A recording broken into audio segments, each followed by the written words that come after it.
Bonjour et bienvenue dans cette vidéo dans laquelle je vais vous expliquer comment fonctionne un crédit marchand. Avant ça, n'oublie pas de t'abonner à ma chaîne YouTube et puis si tu as une question par rapport à la vidéo, tu la poses en commentaire et je prendrai le temps d'y répondre. Alors, il faut savoir qu'un crédit pour les marchands de biens est différent d'un crédit classique. En quoi il est différent? Premièrement, par rapport au taux. Forcément, un crédit marchand de biens va être beaucoup plus court puisque nous sommes dans une logique d'action à court terme. On achète un bien avec notre société, on le rénove ou pas, et puis on va le revendre le plus rapidement possible. Et donc, la banque, elle souhaite gagner de l'argent. Comment elle va gagner de l'argent? Grâce aux intérêts. Et donc, forcément, le taux d'intérêt sera supérieur pour un crédit marchand que pour un crédit classique. Quand je dis supérieur, attention, ce n'est pas du tout catastrophique.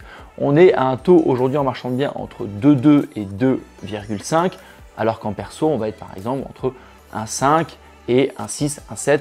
Donc, c'est 1% supérieur, mais ce n'est pas non plus catastrophique. Deuxièmement, l'avantage par contre avec le crédit marchand, c'est que nous n'avons pas d'IRA. IRA, qu'est-ce que c'est? C'est des indemnités en cas de remboursement anticipé.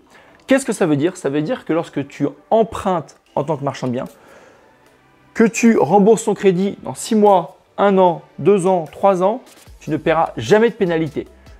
Tu achètes le bien, tu payes ton crédit durant la totalité de laquelle tu détiens le bien, tu revends, pas de pénalité. Alors qu'en perso, en tant que particulier, des fois on peut avoir des IRA qui vont de 2 à 3% du montant global du crédit. Donc ça, c'est un gros avantage.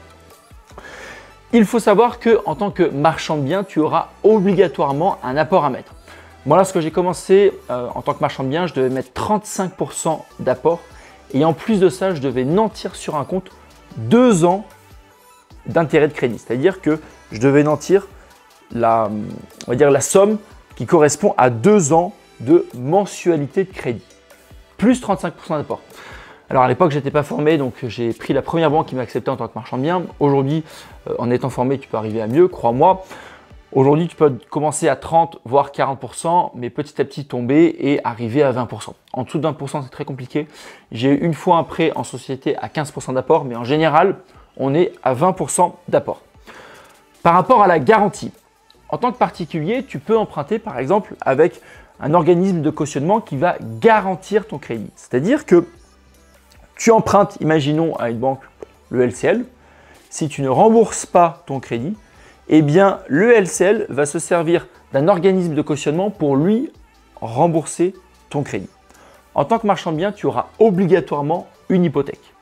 C'est-à-dire que la banque prend une hypothèque sur ton bien. Si tu ne rembourses pas, elle va saisir le bien, le remettre aux enchères et se rembourser ainsi. Il faut savoir qu'un des gros avantages du crédit marchand, c'est que c'est un crédit in fine. Crédit in fine, qu'est-ce que c'est? C'est que durant la totalité du crédit, tu ne paieras que les intérêts et non les intérêts plus le capital amorti. Et ça, c'est un très gros avantage.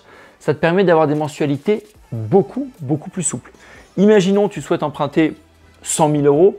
Alors, je ne pourrais pas te donner le montant exact, mais je pense qu'avec un crédit classique, tous les mois, ça va te coûter environ 5 à 600 euros. Alors que là, avec un crédit marchand, comme tu ne payes que les intérêts, tu vas payer seulement, par exemple, 100 ou 150 euros.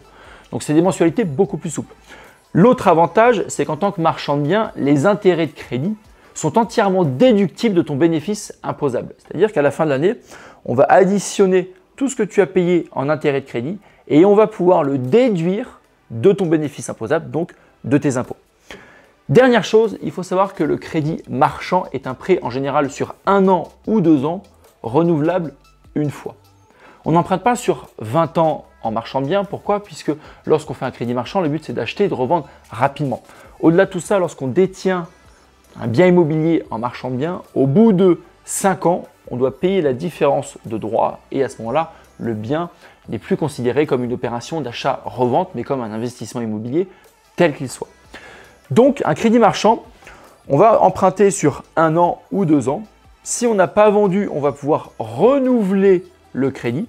Et si à la fin du crédit, on n'a toujours pas vendu, à ce moment-là, il faudra soit se refaire financer, c'est-à-dire refaire toute une demande de crédit, ou alors, si ce n'est plus possible, revendre son bien en marchand à soi-même. C'est-à-dire, on a par exemple, moi, ma société, elle s'appelle la SAS Carolin Artaud qui revend à Carolin Artaud. Et moi, en perso, j'emprunte pour acheter à ma société.